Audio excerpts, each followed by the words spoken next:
Imaginez que votre attention soit une devise biologique limitée, aussi réelle que le glucose dans votre sang-point. En ce moment même, vos neurones brûlent une énergie précieuse pour des préoccupations qui auront disparu demain.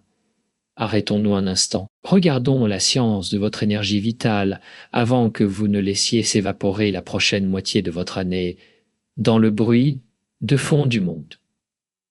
Voici le développement du discours, conçu comme une exploration continue et fluide, tissant les concepts biologiques et philosophiques en une seule narration immersive.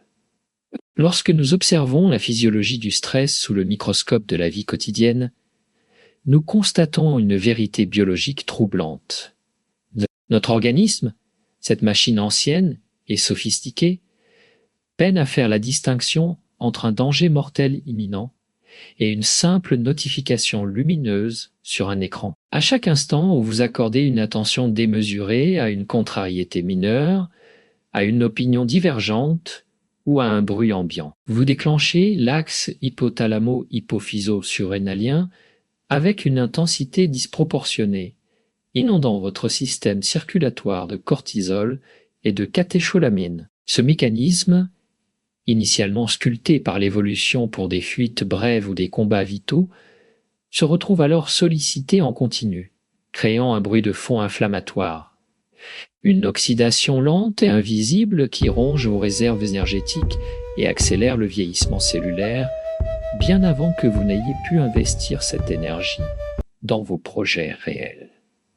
Cette vigilance, mal dirigée, ne se contente pas d'épuiser le corps, elle remodèle physiquement l'architecture de votre cerveau par le biais de la neuroplasticité. Ce principe fondamental selon lequel les neurones qui s'activent ensemble se connectent ensemble. Si vous consacrez les 6 prochains mois à réagir émotionnellement à chaque stimulation externe, vous ne faites pas que perdre du temps. Vous renforcez littéralement les autoroutes synaptiques de l'anxiété et de la distraction, transformant des sentiers neuronaux temporaires en structures permanentes qui rendront votre esprit naturellement plus enclin au tourment. Pratiquer l'indifférence sélective revient donc à agir comme un neurochirurgien de sa propre existence, opérant un élagage synaptique conscient en retirant votre attention des stimuli non essentiels. Vous affamez les connexions parasites pour rediriger le flux sanguin et électrique vers le cortex préfrontal, siège de la raison, de la créativité et de la planification à long terme. Il faut comprendre que cette réallocation des ressources n'est pas seulement une discipline mentale, mais une nécessité métabolique, car la volonté et l'attention sont des entités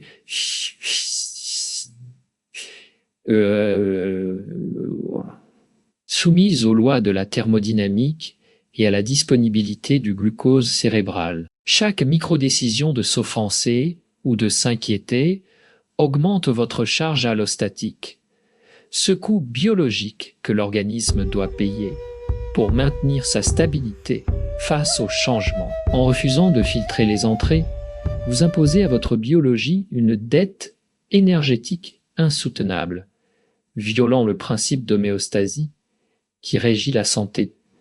Une barrière intelligente qui ne laisse pénétrer que les nutriments cognitifs, tout en bloquant les toxines informationnelles qui ne feraient qu'encombrer votre métabolisme psychique. En descendant plus profondément dans les circuits de régulation, nous voyons que ce tri sélectif est le seul moyen de libérer le nerf vague et d'activer le système nerveux parasympathique, condition sine qua non de la régénération physique.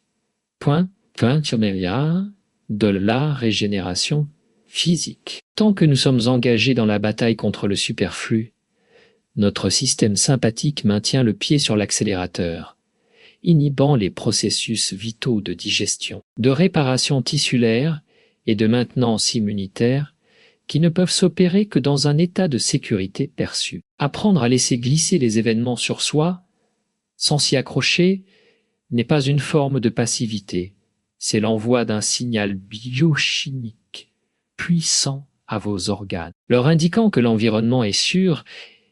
et qu'ils peuvent détourner l'énergie de la défense pour l'investir dans la reconstruction de votre ADN et la synchronisation de vos rythmes cardiaques. Si nous nous projetons alors vers l'avenir, il devient évident que l'état de votre santé dans 6 mois ne sera pas le fruit du hasard, mais la somme arithmétique de ces moments d'attention. Car la biologie de la croyance et l'épigénétique nous enseignent que nos cellules écoutent nos pensées et que la perception de notre environnement module l'expression même de nos gènes. En cultivant une indifférence douce envers le chaos superficiel, vous nettoyez la lentille à travers laquelle votre biologie perçoit le monde, créant un milieu intérieur propice à la vitalité plutôt qu'à la survie, et permettant à votre corps de devenir non plus un réceptacle de tensions accumulées,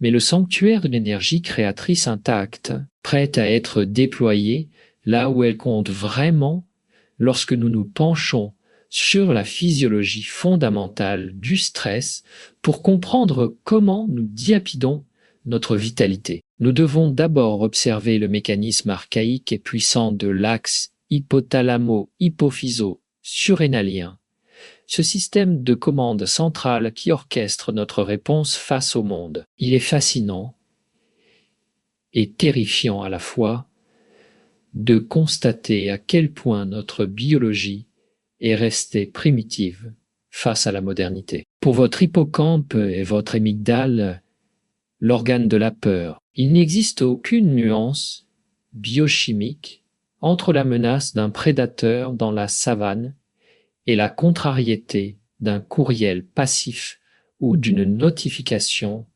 intempestive. À l'instant précis où vous choisissez d'accorder de l'importance à une stimulation triviale, votre hypothalamus envoie un signal d'urgence chimique, déclenchant une cascade hormonale immédiate où les glandes surrénales libèrent massivement du cortisol et de l'adrénaline dans votre sang, détournant instantanément les ressources énergétiques de vos fonctions immunitaires, digestives et reproductives vers vos muscles et votre cœur. Ce processus, vital lorsqu'il est épisodique et bref, devient un poison lent lorsqu'il est chronique, en réagissant émotionnellement à tout ce qui traverse votre champ de conscience.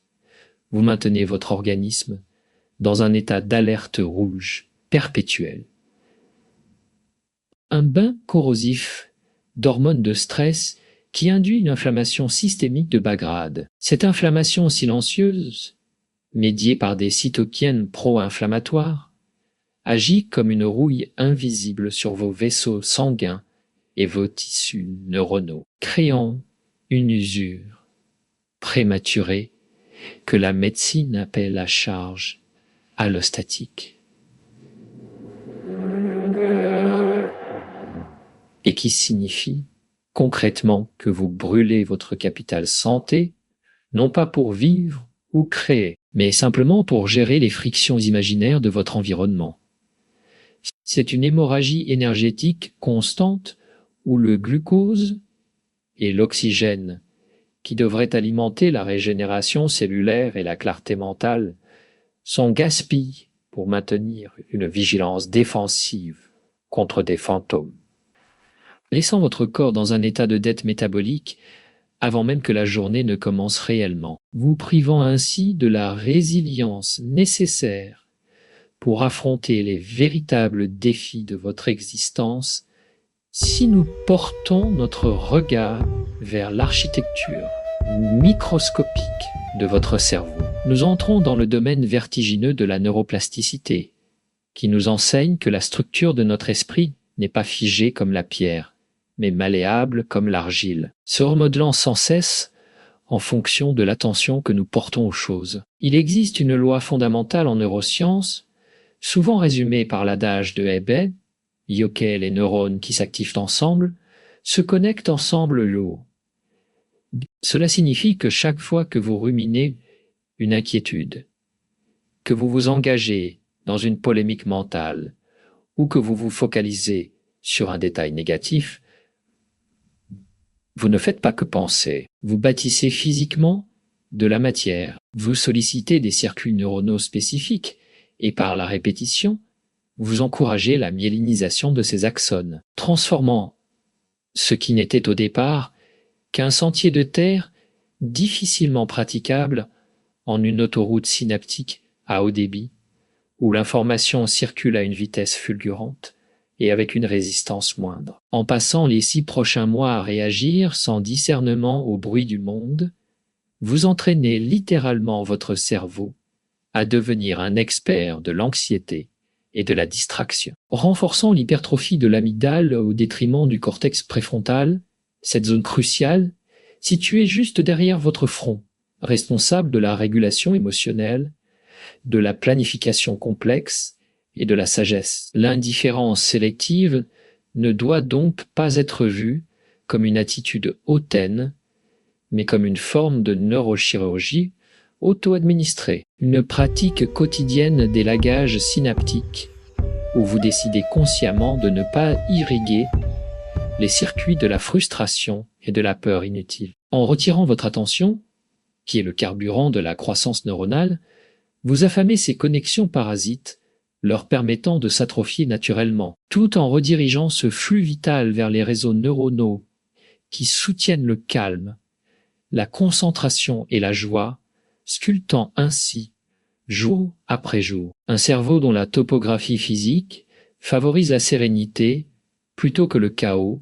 Il est impératif de déconstruire le mythe selon lequel notre capacité à nous soucier des choses serait inépuisable. Car la science de la bioénergétique nous démontre que la volonté et l'attention sont des ressources physiologiques finies, soumises aux lois implacables de la thermodynamique et à la disponibilité des substrats énergétiques comme le glycogène. Chaque acte de concentration, chaque décision de s'investir émotionnellement dans une situation, chaque tentative de réguler une frustration consomme une quantité mesurable d'adénosine triphosphate dans vos cellules cérébrales, générant des déchets métaboliques qui doivent ensuite être nettoyés. Lorsque vous refusez de pratiquer l'indifférence sélective et que vous laissez votre esprit s'accrocher à chaque stimulation externe, sans filtre, vous imposez à votre système nerveux central une surcharge cognitive qui mène rapidement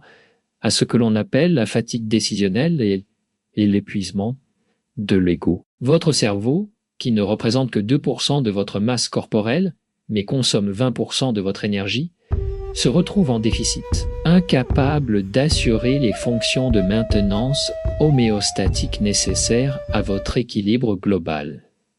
Boum. L'indifférence sélective agit alors comme la membrane d'une cellule vivante, une barrière intelligente et semi-perméable qui possède la sagesse biologique de discerner ce qui doit entrer pour nourrir l'intérieur et ce qui doit rester dehors pour ne pas intoxiquer le milieu. En appliquant ce principe biomimétique à votre psychologie, vous préservez l'intégrité de votre yobé milieu intérieur, garantissant que votre énergie vitale ne fuit pas par des brèches inutiles, mais reste concentrée et disponible pour les processus anaboliques de construction et de réparation.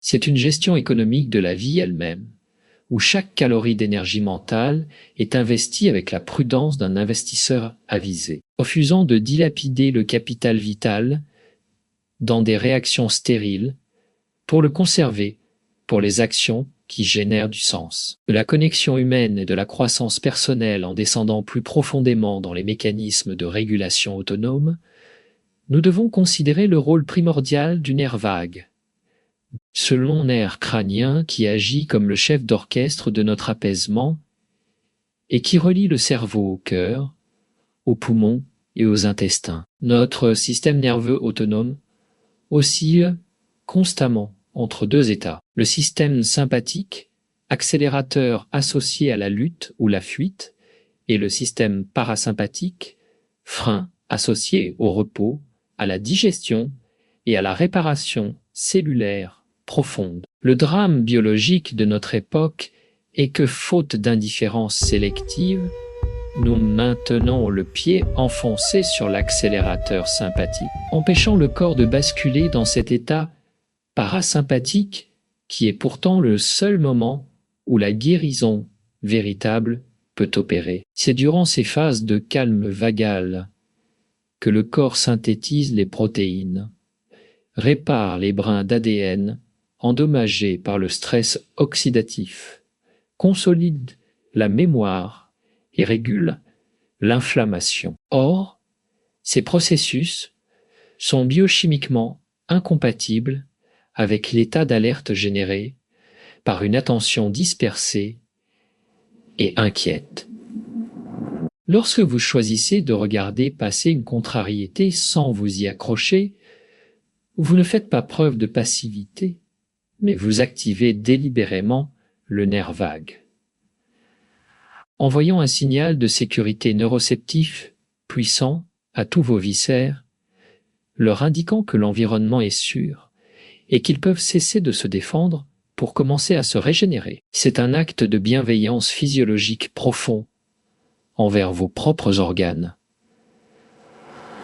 permettant à votre variabilité cardiaque de s'harmoniser et à votre système immunitaire de cesser de combattre des ennemis imaginaires pour se recentrer sur la surveillance interne réelle, transformant ainsi votre corps d'un champ de bataille épuisé en un sanctuaire de résilience, capable de s'auto-guérir finalement, si nous osons projeter cette rigueur scientifique sur l'échelle du temps. Nous comprenons que l'état de votre être dans 6 mois ne sera pas le fruit du hasard ou de la chance, mais l'accumulation mathématique précise de milliards de réactions cellulaires dictées par votre focalisation mentale quotidienne.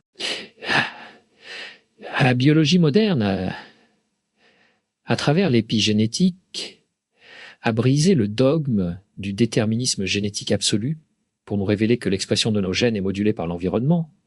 Et pour nos cellules, l'environnement immédiat est la chimie de notre sang, elle-même dictée par la nature de nos pensées et de nos perceptions. C'est ce que l'on pourrait appeler la biologie de la croyance. Si vous percevez le monde comme une série d'agressions nécessitant une réponse, vous activez les gènes de l'inflammation et du vieillissement accéléré. À l'inverse, en cultivant une indifférence sereine envers le superflu, vous créez un bain chimique interne dominé par la dopamine, la sérotonine et l'ocytocine, des molécules qui signalent à votre ADN d'exprimer les gènes de la vitalité et de la longévité. Vous nettoyez la lentille à travers laquelle votre organisme interprète la réalité, empêchant les distorsions cognitives de devenir des maladies somatiques. Les 6 prochains mois sont un laboratoire vivant, où chaque instant de détachement conscient est une instruction donnée à votre matière biologique de se renouveler vers plus de santé et de cohérence. Vous ne faites pas que gagner du temps, vous préservez la qualité même de la vie qui vous traverse, permettant à l'intelligence innée de votre corps de vous porter vers votre potentiel optimal plutôt que de s'épuiser à survivre à vos propres réactions.